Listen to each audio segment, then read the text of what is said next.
Welcome to my mini course on living passionately, authentically, and making an impact. Each of these videos is short, focused, and designed to explain why you've been stuck and feel blocked and what you can do about it.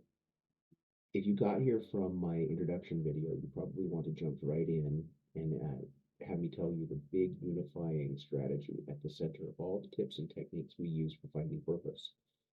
Well, I referred to it as the elephant in the room, and let's dive in.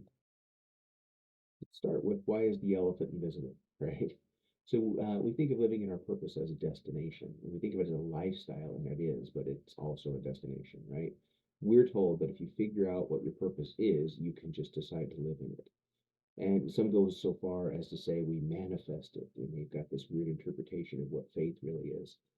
And the church contributes to this problem as well with some self-surfing and misinterpretations of its own. The reality is you can't really be blamed for not finding your purpose or living a purpose-filled life, right? It's partially your responsibility, but it's not entirely your fault. You can't see the elephant in the room. So imagine you're wearing somebody else's glasses. They have corrective lenses or whatever, and you can't see clearly. Um, Everything's fuzzy, right? The prescription is wrong. And now imagine you're trying to find your way to the airport, but you have a map of a theme park. And how lucky are you going to be to get to your goal if you have the wrong glasses and the way you see the world is fuzzy, and the map you're working off doesn't even show where you are or what your destination is. This is the key, without which we'll suffer daily disappointments and we risk giving up entirely because it's exhausting trying all the different options that could work, or the different tips and techniques. So are you ready to hear what the elephant in the room is?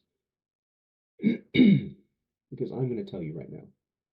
The elephant in the room is context, specifically the context of your life.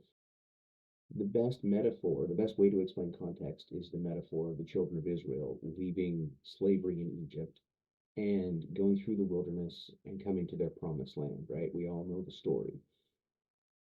The part one is this is key. So they leave Egypt, and it's not an informed decision.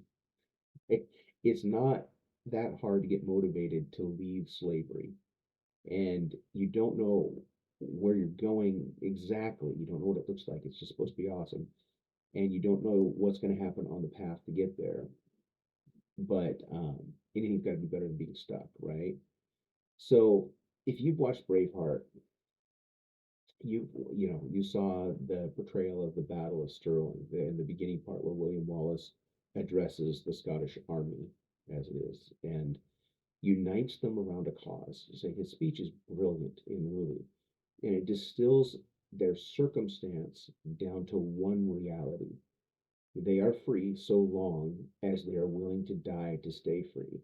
The moment that they capitulate, the moment that they give in to a bully, they immediately return to slavery. Freedom and slavery is a thing in the mind. It is a mindset. And that's pretty powerful. So that's, part one is that they wanted to leave that. Let's skip to the other side of this thing.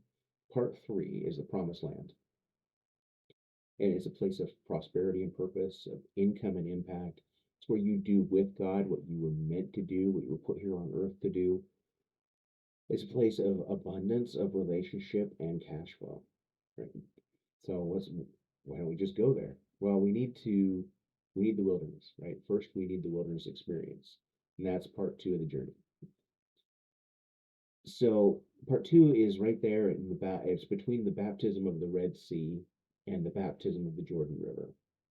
And we all know the story how the Israelites marched all the way straight across to the promised land with food and water and provision and protection, all directly from God by a miracle. And then they blew it. They didn't get in.